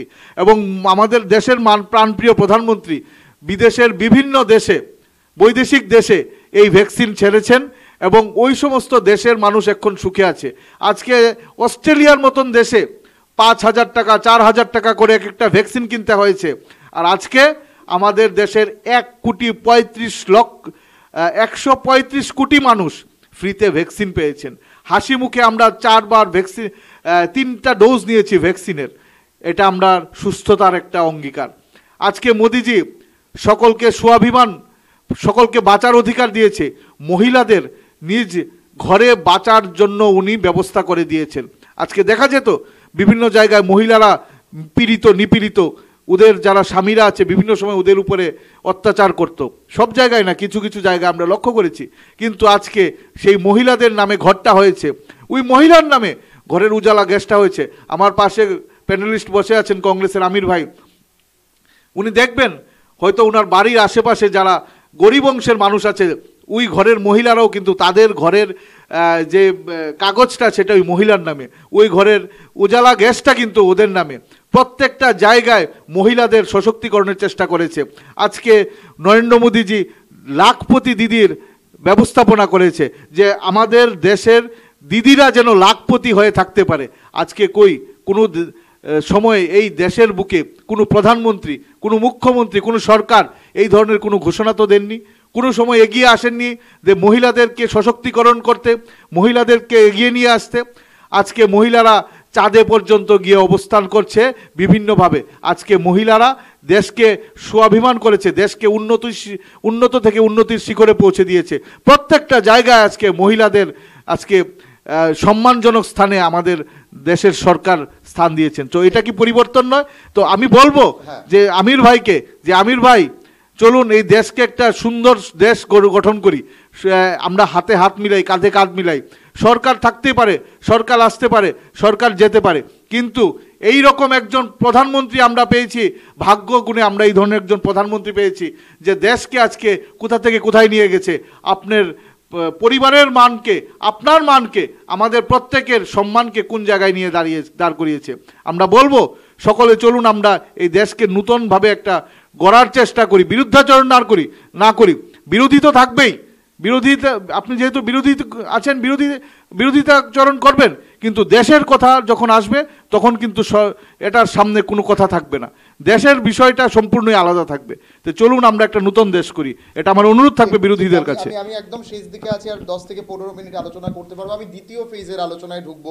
আমি জানি আমির ভাই একটা পাল্টা জবাব দেওয়ার চেষ্টা করবেন। আমি প্রশ্নটা জুড়ে দিচ্ছি আমির ভাইয়ের কাছে, তারপর আমি পাল্টা জবাবটা নেব। আমরা প্রত্যেকেই জানেন আপনারা যে রাহুল গান্ধী ভারত জোড়ো ন্যায় যাত্রা করছেন। রাহুল গান্ধীকে আমরা দেখতে পেয়েছি মণিপুর থেকে যাত্রা শুরু তিনি করেছেন এবং বিভিন্ন জায়গায় তিনি ঘুরছেন। এবং ঠিক 22 তারিখে যখন রাম মন্দির উদ্বোধন হচ্ছে, যখন প্রধানমন্ত্রী নরেন্দ্র মোদী রাম মন্দির উদ্বোধন করছেন, ঠিক একই দিনে মমতা বন্দ্যোপাধ্যায়ও মন্দিরে গেছেন, কেজরিওয়ালও রামকথা শুনেছেন, রাহুল গান্ধীও মন্দিরে যাওয়ার চেষ্টা করেছেন, কিন্তু আসাম পুলিশ ওনাকে মাঝপথে আটকে দেয় এবং তা নিয়ে কংগ্রেসের তরফে একাধিক বক্তব্য, একাধিক বিবৃতি দেওয়া হয়েছে। কংগ্রেসের তরফে রাহুল গান্ধী যে কথাটা বলেছেন, যে রাহুল গান্ধী বলেছেন যে আমাকে মন্দিরে কেন যেতে দেওয়া হচ্ছে না, আমি কি অন্যায় করেছি, কেন আমাকে আটকানো হচ্ছে মন্দিরে যেতে। এবং নর্থ ইস্টে আসামে এই ঘটনাটি ঘটার পরপরই কিন্তু গোটা দেশ জুড়ে আলোড়ন তৈরি হয়েছিল। আমির ভাই, একটা প্রশ্ন, একদিকে যখন নরেন্দ্র মোদী 22 তারিখে রাম মন্দির উদ্বোধন করছেন, তখন কি মানে এটা কি মন্দির রাজনীতি চলছে, যে রাহুল গান্ধীও কি সেদিন এই ইস্যুকে কেন্দ্র করে মন্দিরে যেতে চাইছিলেন, নাকি সেটা পূর্ব নির্ধারিত কোনো কর্মসূচি ছিল? আমি জানার চেষ্টা করব আপনার কাছ থেকে। দেখো, মন্দির, মসজিদ, সাম্প্রদায়িকতা এসবের রাজনীতি ভারতীয় জাতীয় কংগ্রেস করে না। ধর্ম একটা আস্থার বিষয়, বিশ্বাসের বিষয়। সেখানে যে যার ধর্ম আচরণ করবে, কেউ মন্দিরে যাবে, গির্জায় যাবে, মসজিদে যাবে। রাহুল গান্ধীজি ওনার আস্থা, ওনার বিশ্বাস, ওনার ধর্মের প্রতি আছে, মন্দিরে গিয়েছেন। আমি বিশ্বাস করি আমাদের দেশের প্রধানমন্ত্রী নরেন্দ্র মোদীজি ওনার আস্থা, ওনার বিশ্বাসের টানেই মন্দিরে গিয়েছেন। যে যারা মন্দির, মসজিদ, গির্জায় যায়, এটা তাদের ব্যক্তিগত বিষয়, এটা রাজনৈতিক বিষয় না। তথাপিও গত 10 বছর ধরে আমরা দেখছি কারা ধর্মীয় উস্কানি দিয়ে, সাম্প্রদায়িকতার উস্কানি দিয়ে, ধর্মকে পোলারাইজেশনের মাধ্যমে একটা ভোটের রাজনীতি করতে চায়, এটা দেশের মানুষ জানে। আর যেটা তুমি বলছিলে যে আমি প্রত্যুত্তর দেওয়ার জন্য প্রস্তুত ছিলাম, যেটা উনি বলার চেষ্টা করছিলেন, আহ্বান করেছিলেন যে আসুন, দেশের ঊর্ধ্বে কিছু নেই। তো এটা বাস্তব। আমরা যারা ভারতবাসী আছি, 140 কোটি মানুষ আছি, আমাদের কাছে দেশের ঊর্ধ্বে কিছু নেই, কারোর কাছে নেই। সেটা আপনি সাংবাদিক হতে পারেন, আপনার কাছেও দেশের ঊর্ধ্বে কিছু নেই। কিন্তু এখানে আমি স্পষ্টত বলতে চাই, আমার কাছে দেশ হলো ভারতবর্ষ। আমার কাছে দেশ বলতে নরেন্দ্র দামোদর দাস মোদী নয়। আমার দেশের প্রধানমন্ত্রী নরেন্দ্র দামোদর দাস মোদী, আমাদের নরেন্দ্র মোদীজি, কিন্তু উনি আমার দেশ নয়, উনি আমার দেশের প্রতিনিধিত্ব করছেন প্রধানমন্ত্রী হিসাবে। এবং আমার দেশের সংবিধানই আমাকে সেই অধিকার দিয়েছে, যিনি গণতান্ত্রিকভাবে দেশের সর্বোচ্চ চেয়ারে বসে আছেন, ওনার নীতির সমালোচনা করার জন্য। ভারতীয় জনতা পার্টির কোনো কার্যকর্তার সঙ্গে কিংবা ভারতীয় জনতা পার্টির থেকে যিনি নির্বাচনে জয়ী হয়ে আজকে দেশের প্রধানমন্ত্রী হয়ে আছেন, ওনার সঙ্গে আমাদের কারোর ব্যক্তিগত কোনো প্রকারের রেষারেষি নেই, লড়াই নেই। কিন্তু যেহেতু আমাদের দেশ রিপাবলিক, গণতান্ত্রিক, সেহেতু আমাদের এটা প্রধান দায়িত্ব। আমরা যেহেতু অপোজিশনে আছি, আমাদের দেশের যিনি নায়ক বর্তমানে প্রধানমন্ত্রী, ওনার নীতির, ওনার কাজের সমালোচনা করা, যেটা আমরা করব, আমরা করছি। যেখানে ওনার ভুল সেগুলো ধরিয়ে দেওয়ার আমরা চেষ্টা করছি। তাই আমার কাছে আমার দেশ হচ্ছে ভারতবর্ষ, আর বিজেপি বন্ধুদের কাছে যদি দেশ নরেন্দ্র দামোদর দাস মোদী হয়ে থাকে, এটা আলাদা বিষয়। আর যেটা উনি বলছিলেন যে আমাদের দেশের মায়েদেরকে উজ্জ্বলা গ্যাসের, বিভিন্ন গ্যাসের ব্যবস্থা করে দিয়েছেন, আমি স্বীকার করি আমাদের দেশের প্রধানমন্ত্রী অনেকগুলো ভালো কাজ করেছেন। এর মধ্যে একটা হচ্ছে যে 450 টাকা গ্যাস সিলিন্ডারকে উনি 1200 টাকায় পৌঁছে দিয়েছেন। আরেকটা ভালো কাজ করেছেন যে 20 টাকার কেরোসিনকে উনি 100 টাকায় পার করিয়েছেন। উনি ভালো কাজ করেছেন, ডিজেলকে 100 ছুঁই ছুঁই করেছেন, পেট্রোলকে 100 পার করেছেন। উনি আরও ভালো কাজ করেছেন যে এখন বর্তমানে যেই গব্বর সিং ট্যাক্স, যে আটা রুটি খাবারের মধ্যে উনি ট্যাক্স লাগিয়েছেন, সেখানে মানুষ বাঁচার আগ মুহূর্ত পর্যন্ত ট্যাক্স দিতে হচ্ছে, অক্সিজেন সিলিন্ডার থেকে শুরু করে সমস্ত কিছুতে। মৃত্যুর পরেও মানুষের শান্তি নেই। আপনি শ্মশান বলুন, সব জায়গায় ট্যাক্স লাগিয়ে দিয়েছেন। সে ট্যাক্সের মাধ্যমে গরিব মানুষের রক্ত শোষণ করে পুঁজিপতিদের যে অর্থ ভাণ্ডার উনি ভারী করার চেষ্টা করছেন, এই কাজগুলো উনি ভালো করেছেন। আর তার ফলে আমি যেটা বলার চেষ্টা করেছিলাম যে আজকে দেশের 80 থেকে 90% সম্পদ পুঁজিপতিদের আন্ডারে আছে, অথচ আমার দেশের মানুষ না খেয়ে তারা অখাদ্য অবস্থায় থাকে এবং প্রত্যেক মাসে রেশনের সামনে গিয়ে দাঁড়ায়, তারা প্রতিবাদ করতে পারে না। আপনি দেখেন, যেখানে বলা হয় যে শিক্ষা দেশের মেরুদণ্ড, আপনি পৃথিবীর কোনো উন্নত মানের দেশের মধ্যে শিক্ষার উপর এত পরিমাণ ট্যাক্স লাগানো হয় না যেটা আমাদের দেশের মধ্যে লাগানো হয়েছে। আর খুব সুচারুভাবে আমাদের গোটা দেশের শিক্ষা ব্যবস্থাকে একটা পাবলিকীকরণ করার একটা চেষ্টা চলছে, যার ফলে আপনি যদি লক্ষ্য করেন, শুধু আমাদের ত্রিপুরা রাজ্যের কথা বলছি না, ভারতবর্ষের প্রত্যেকটি স্টেটের মধ্যে শিক্ষা ব্যবস্থা, সরকারি শিক্ষা ব্যবস্থা ভেঙে পড়ছে এবং পুঁজিপতিদের যে শিক্ষা ব্যবস্থা সেটা আস্তে আস্তে স্ফীত হওয়ার চেষ্টা করছে। এইভাবে ভারতবর্ষের যারা গরিব অংশের মানুষ, তাদেরকে কিভাবে দাবিয়ে রাখা যায়, তাদেরকে কিভাবে মানসিকভাবে দুর্বল করে রাখা যায় এবং তাদেরকে কিভাবে ভোট বাক্সে পরিণত করে নিজের ভোটটা আদায় করা যায়, তার যে রাজনীতিটা, সেই রাজনীতিটা ভারতীয় জনতা পার্টি করে।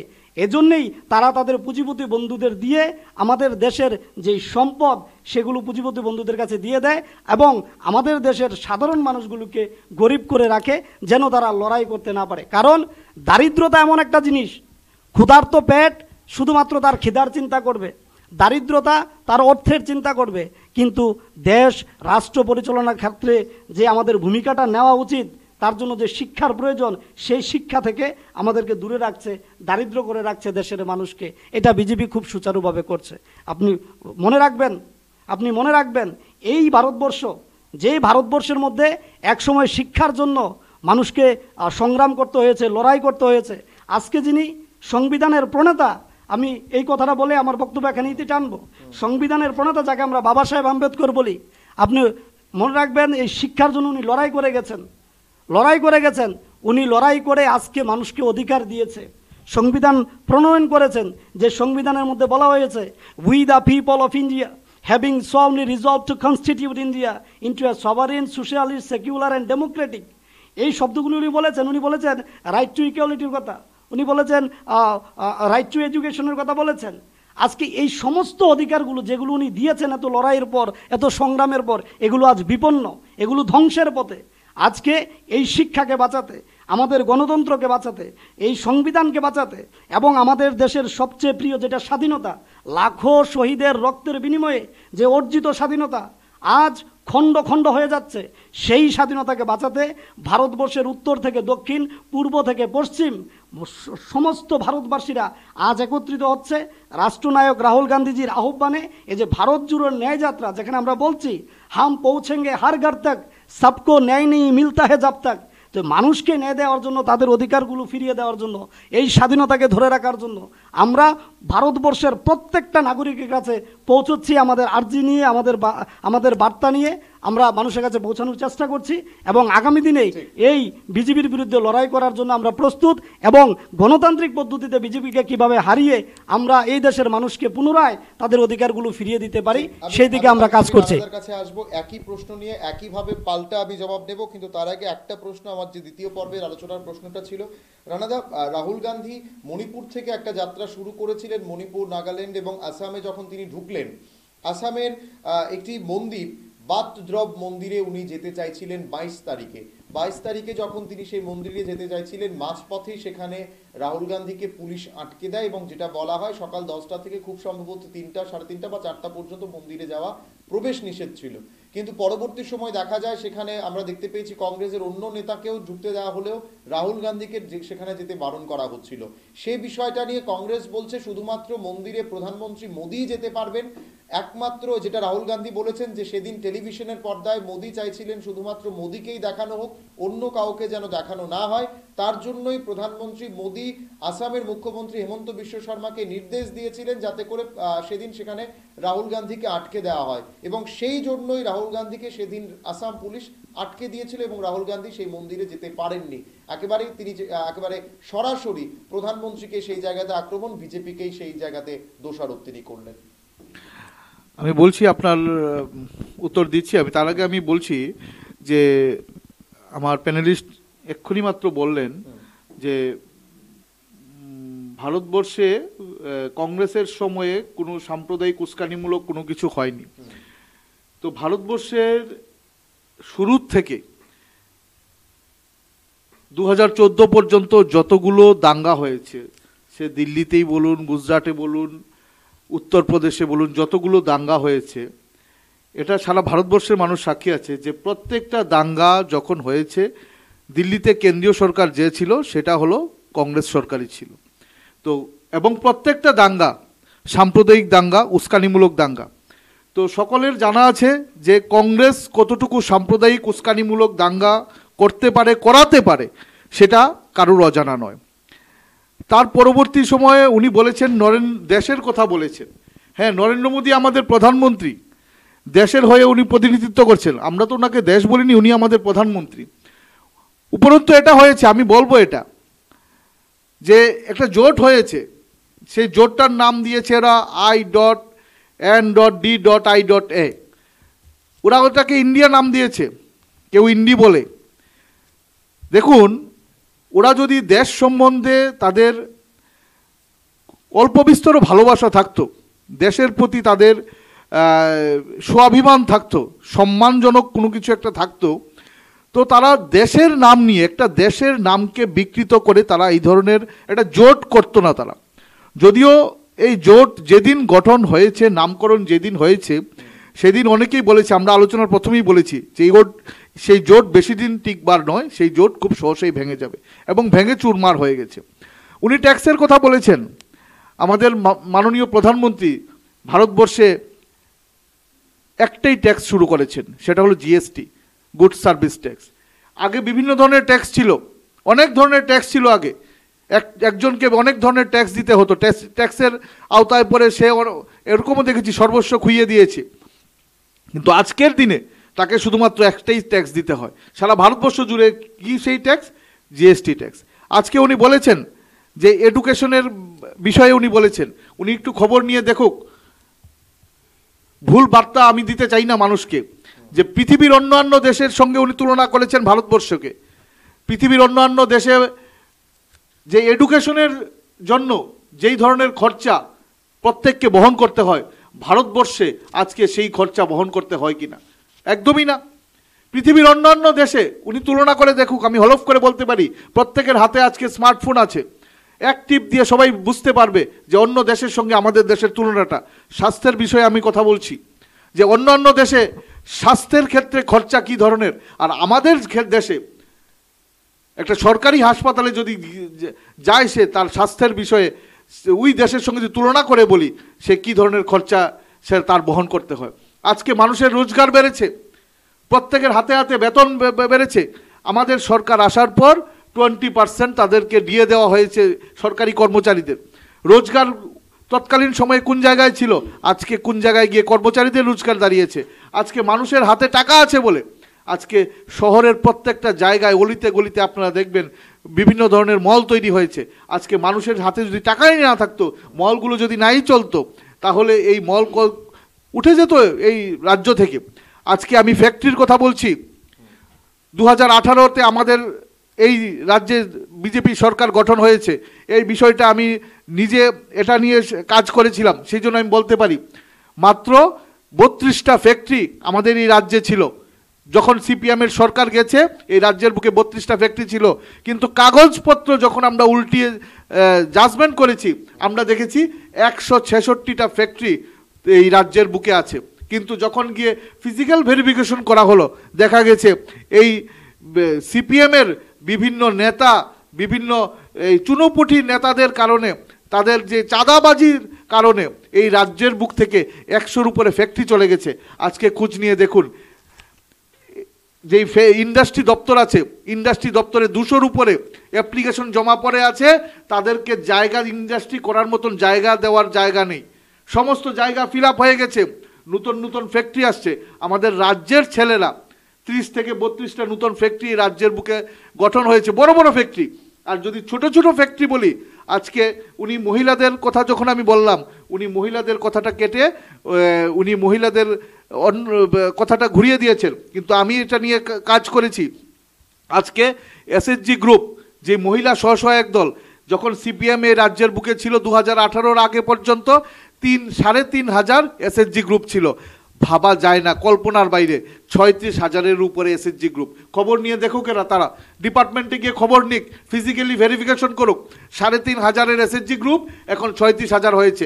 যদি মহিলাদের রোজগার নাই থাকতো, কি করে তাদের এই এসএসজি গ্রুপগুলো বাড়লো? আর এসএসজি গ্রুপ বাড়া মানে কি?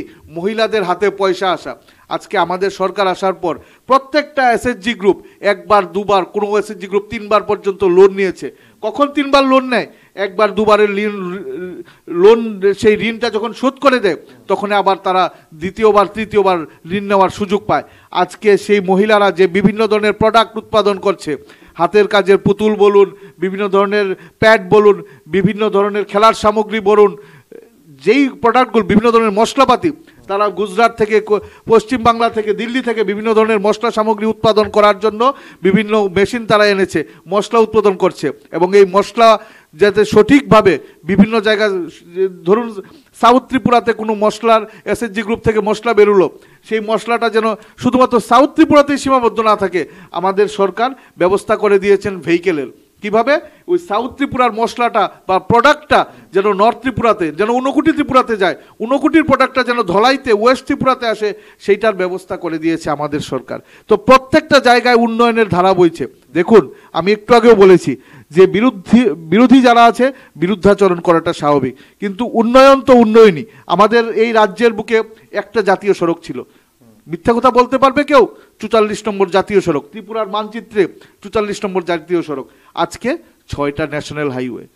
ভাবা যায় ত্রিপুরার মতন একটা ছোট্ট জায়গায় 6টা ন্যাশনাল হাইওয়ে, এটা কি উন্নয়ন নয়?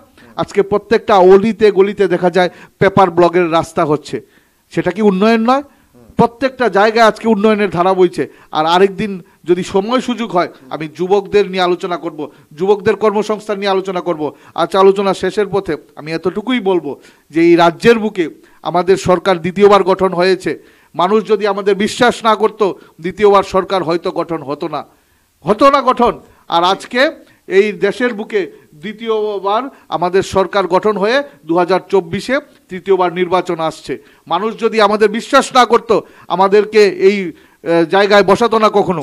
আর পাশাপাশি আমি এটাও বলতে চাই, কংগ্রেসকে দিন দিন এই দেশের মানুষ, এই রাজ্যের মানুষ কোন জায়গায় গিয়ে কোন ঠাসা করছে, সেটা আমাদের কোনো কিছু বলার অপেক্ষা রাখে না। আমি এই প্রশ্নটার উত্তরটা চাইছিলাম যে কেন রাহুল গান্ধীকে মন্দিরে যেতে আটকানো? দেখুন, মন্দিরের বিষয় যদি হয়, সেখানে অন্যান্য যারা নেতৃত্ব আছে, বিরোধী নেতৃত্ব যারা আছে, তারা প্রত্যেকে গিয়েই কিন্তু মন্দিরে পূজার্চনা করেছে, প্রত্যেকে গিয়ে মন্দিরে পূজার্চনা করেছে। রাহুল গান্ধী যেই মন্দিরে যেতে ছিল সেই মন্দিরেও কিন্তু পূজার্চনা হয়েছে, সেটা কিন্তু বলার অপেক্ষা রাখে না।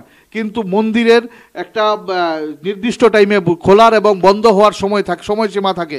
রাহুল গান্ধী যেই সময়ে মন্দিরে যাওয়ার জন্য ইচ্ছা প্রকাশ করেছিল, ওই সময়টা মন্দির বন্ধ হওয়ার সময় ছিল। কিন্তু ততক্ষণে যখন মন্দির আবার দ্বিতীয়বার খোলা হয়েছে, উন্মোচন করা হয়েছে, রাহুল গান্ধী তখন যেতে অনিচ্ছা প্রকাশ করে এবং উনি মোদিজির বিরুদ্ধে, আমাদের দেশের প্রধানমন্ত্রীর বিরুদ্ধে, বিজেপির বিরুদ্ধে উনি কটূক্তি করেছেন।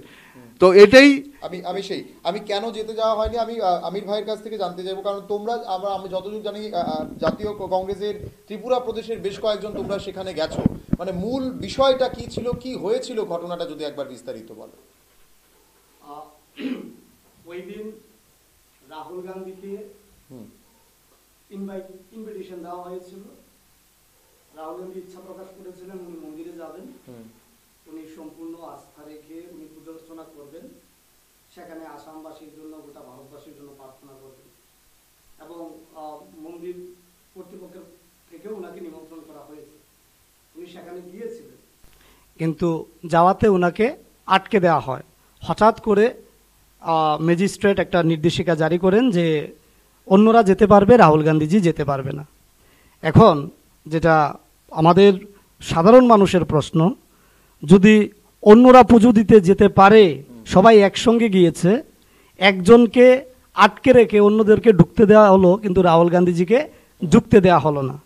এটা কি রাহুল গান্ধীর অপমান, নাকি গোটা ভারতবর্ষের মধ্যে যারা ধর্মটাকে আস্থার সঙ্গে বিশ্বাস করেন, পবিত্রতার সঙ্গে বিশ্বাস করেন, নাকি তাদের সকলের অপমান?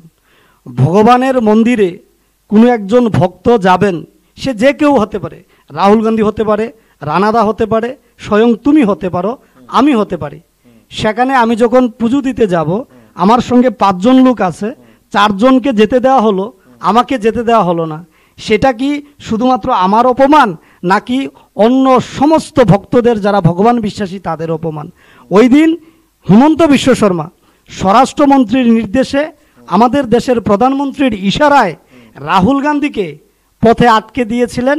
একটাই কারণ, যেটা বলা হচ্ছে, যেটা আমরা বলেছি বারবার, সেই দিন প্রধানমন্ত্রী নরেন্দ্র মোদী চেয়েছিলেন এই দেশের প্রত্যেকটি নিউজ মিডিয়াতে, টিভির পর্দায় যেন উনাকেই দেখানো হয়, অন্য কাউকে যেন কোনোভাবেই দেখানো না যায়, যার ফলে রাহুল গান্ধীকে রাস্তায় আটকে দেওয়া হয়েছে, উনাকে পুজো দিতে বাধা দেওয়া হয়েছে।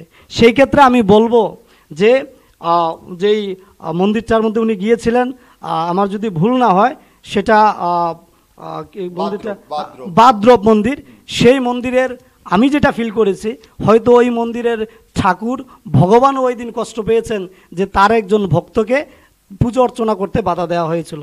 তাই বিজেপির যারা নেতৃত্ব আছে, যারাই নেতৃত্ব আছে, আমাদের রাজ্যে হোক কিংবা অন্যান্য রাজ্যের হোক, তাদের কাছে আমার একটাই অনুরোধ থাকবে যে রাজনীতিটা গণতান্ত্রিকভাবে আমাদের করা উচিত, সংবিধানকে মেনে করা উচিত। এই যে ধর্মীয় ক্ষেত্রে বাধা দেওয়া, আমি এক্ষেত্রে ত্রিপুরার ক্ষেত্রে আপনি দেখুন, আমাদের মা ত্রিপুরেশ্বরীর মন্দিরে যে কোনো রাজনৈতিক দলের প্রতিনিধিরা আসুক, বাইরে থেকে লোক আসুক, আমাদের ত্রিপুরা রাজ্যের একটা ঐতিহ্য আছে, আমরা কখনো কোনোভাবেই কাউকে বাধা দেওয়া হয় না। এটা আসামও দেওয়া হতো না, কিন্তু এইবার এই প্রথম রাহুল গান্ধীজিকে বিজেপির স্বরাষ্ট্রমন্ত্রী এবং প্রধানমন্ত্রীর নেতৃত্বে বিজেপি দলের মুখ্যমন্ত্রী আসাম প্রদেশের, ওনাকে যুক্তে দেওয়া হলো না। যেটাকে আমি পলিটিসাইজ করতে চাই না, কিন্তু আমি বলবো এটা একটা লজ্জাজনক বিষয় গোটা ভারতবাসীর জন্য। এবং তার জন্য আপনারা হয়তো দেখবেন যে যেখানে একজন মানুষকে মন্দিরে প্রবেশে বাধা দেওয়া হচ্ছে সরকারি তন্ত্র কাজে লাগিয়ে, সেটা বড়ই দুর্ভাগ্যের, সেটা বড়ই কষ্টের, এটা আমি বলবো। আর একেবারে আমি আজকের আলোচনা আমি এই পর্যন্ত রাখার চেষ্টা করবো, যদি রানাদা এই পাল্টা জবাব কিছু দিতে চান। যে কারণ এই যে একটা বিশাল বিষয় যে বলা হলো যে শুধুমাত্র প্রধানমন্ত্রী নরেন্দ্র মোদী, যেটা রাহুল গান্ধী যেটা বলার চেষ্টা করেছেন যে ওই দিন শুধুমাত্র টিভি স্ক্রিনে প্রধানমন্ত্রীকেই দেখাতে চাইছিলেন প্রধানমন্ত্রী, যেহেতু রাম মন্দিরের উদ্বোধন, সেই কারণেই রাহুল গান্ধী যদি সেই মন্দিরে যায় তাহলে উনাকে হয়তোবা টিভি স্ক্রিনে নিয়ে আসা হবে, এবং এর জন্য কেন্দ্রীয় স্বরাষ্ট্রমন্ত্রী এবং প্রধানমন্ত্রীর নির্দেশেই এবং হিমন্ত বিশ্ব শর্মা এই কাজটা করিয়েছেন। কংগ্রেসের একটা অপপ্রচার যে মোদিজিকেই সেদিন টিভি স্ক্রিনে আসতে হবে। আমি যতটুকু দেখেছি সেই দিন মোদিজি ছাড়াও বিরোধী দলের যারাই মন্দিরে পূজার্চনা করেছে প্রত্যেককে কিন্তু টিভি স্ক্রিনে দেখানো হয়েছে। হয়তো কোথাও কম দেখানো হয়েছে, কোথাও বেশি দেখানো হয়েছে, কিন্তু দেখানো তো হয়েছে। তো এই যে অপপ্রচারটা, যে রাহুল গান্ধীকে টিভি স্ক্রিনে দেখানো যাবে না, এই ধরনের অপপ্রচারে আমরা বিশ্বাসী নই। আর আমি যেটা বললাম যে রাহুল গান্ধী মন্দিরে যাবে, ধর্মীয় স্থানে যাবে, সেটারও একটা সঠিক নিয়ম নির্দেশিকা আছে, যে ওনাকে এরকম নয় যে রাহুল গান্ধী যেতে পারবে না, একসঙ্গে 5 জন যেতে ছিল, আমার প্যানেলিস্ট যে বললো এইমাত্র যে 5 জনের মধ্যে 4 জনকে যেতে দেওয়া হয়েছে, রাহুল গান্ধীকে মাঝপথে আটকে দেওয়া হয়েছে, একদমই এরকম নয়। সেটার সব কিছুর একটা নিয়ম নির্দেশিকা আছে, সেটা একটা ধর্মীয় স্থান, পাশাপাশি সেটা একটা পপুলার ধর্মীয় স্থান, সেটার সঠিক একটা টাইম থাকে, আমি একটু আগেও বলেছি। এবং তার পাশাপাশি রাহুল গান্ধী বিভিন্ন সময়ে সেদিন যেহেতু একটা ধর্মীয় স্থান নিয়ে বিভিন্ন ধরনের চর্চা চলছিল, আমরা বিগত দিনেও দেখেছি যে ধর্মীয় বিষয় নিয়ে রাহুল গান্ধীকে অনেক ধরনের কটূক্তি করতে, এবং সেই ধর্মীয় বিষয় নিয়ে যদি রাহুল গান্ধীর মতন নেতৃত্ব যদি এই ধরনের কটূক্তি করে কি বলে ফেলে, এই ধরনের যদি কটূক্তি করে, তাহলে হয়তো একটা সাম্প্রদায়িক বিষয় এসে যেতে পারে। এটা সাম্প্রদায়িক পরিস্থিতির উপর লক্ষ্য রেখে আমার মনে হয়, বাকি বিষয়টা আমি বলতে পারবো না, কিন্তু আমার মনে হয় যে প্রশাসনিক লেভেলে সাম্প্রদায়িক বিষয়টা ত্বরান্বিত করার জন্য হয়তো এই ধরনের কিছু একটা করা হতে পারে। হ্যাঁ, কিন্তু সবকিছু একটা নিয়ম নির্দেশিকা আছে। একেবারেই আমরা একদম শেষ দিকে রয়েছি, আলোচনা চালিয়ে গেলে আরো অনেকগুলো টপিক বেরিয়ে এসেছিল এই আলোচনার জন্য। নিঃসন্দেহে আরো 1 ঘন্টা আলোচনা চালিয়ে নেওয়া যাবে, কিন্তু আপাতত সময়ের জন্য আমাদের এই আলোচনাটা শেষ করতে হবে। একেবারে শেষ দিকে রয়েছে অনুষ্ঠানের। আরো একবার আপনাদেরকে জানিয়ে রাখছি, সামনেই লোকসভা নির্বাচনের দিনক্ষণের টেন্টেটিভ একটা ডেট 16 এপ্রিল কিন্তু ঘোষণা হয়েছে। নির্বাচন কমিশন সেটা জানিয়েছেন। নির্বাচন কমিশন 16 এপ্রিলকে মাথায় রেখে কাজ চালিয়ে যাওয়ার জন্য কিন্তু বার্তা দিয়েছেন প্রত্যেক যারা আধিকারিকরা রয়েছেন, যারা সরকারি কর্মচারী রয়েছেন, যারা এই কাজের সঙ্গে যুক্ত হবেন। নিঃসন্দেহে ভারতের লোকসভা নির্বাচন মানেই একটা বিশাল বড় ব্যাপার, এবং অনেকগুলো রাজ্যের একসঙ্গেই একত্রীকরণের নির্বাচন, তা নিঃসন্দেহে একটা বড় বিষয়, এবং তার যে প্রস্তুতি তা অনেকটা আগে থেকেই নিতে হয়। যেভাবে নির্বাচন কমিশন একটা তারিখ স্থির করে এই প্রস্তুতি নিতে চাইছেন, ঠিক একইভাবে বিরোধী রাজনৈতিক দলগুলো এবং সরকার পক্ষ প্রত্যেকেই কিন্তু মাঠে নেমে পড়েছেন। বিশেষ করে আজকের যে আলোচনার মূল বিষয়বস্তু ছিল যে মমতা বন্দ্যোপাধ্যায় কি কোথাও দ্বন্দ্ব তৈরি হলো, মমতা রাহুল দ্বন্দ্ব কবে নাগাদ শেষ হতে পারে সেদিকেও আমাদের তাকিয়ে থাকতে হবে। কারণ যদিও রাহুল গান্ধী বলেছেন মমতা বন্দ্যোপাধ্যায়ের সঙ্গে ব্যক্তিগতভাবে উনার এবং উনার দলের যথেষ্ট সুসম্পর্ক রয়েছে, কিন্তু তারপরেও মমতা বন্দ্যোপাধ্যায় কিন্তু আজকে প্রকাশ্যেই বললেন যে ইন্ডিয়া জোটে তিনি কতটা থাকবেন কি থাকবেন না, বা ইন্ডিয়া জোটের কর্মসূচি কতটা কি হবে তা নির্বাচনের পরেই ঠিক করা যাবে, বা পরেই তা নিয়ে আলোচনা হবে ফলাফল ঘোষণার পরে। কারণ তিনি যেটা চান না যে এই ইন্ডিয়া জোটের মধ্যে বামেদের আধিপত্য তিনি চান না। তিনি চান সকলে সমানভাবে, বামেদের কোনো একেবারে অর্ডার, তিনি এই কথাটাই বলেছেন, বামেদের কোনো নির্দেশ তিনি শুনতে চান না। অর্থাৎ তিনি বলতে চাইছেন যেখানে সবার যেন সমান সুযোগ থাকে, এই কোঅর্ডিনেশনটার কথা তিনি বলেছেন। এবং বারংবার এই কোঅর্ডিনেশন নিয়েও কিন্তু কথা হয়েছিল। ইন্ডিয়া জোটের কোঅর্ডিনেশন কমিটি গঠন করা হয়েছিল, সেখানে অভিষেক বন্দ্যোপাধ্যায়ও ছিলেন।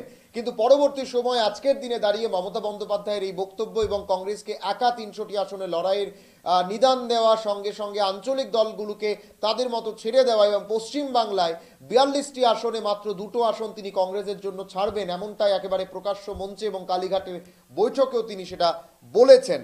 এবং এই গোটা বিষয়টিকে, ইন্ডিয়া জোটের এই ড্যামেজকে কন্ট্রোল করার জন্য কংগ্রেসের একাধিক নেতৃত্বরা ইতিমধ্যেই মাঠে নেমে পড়েছেন।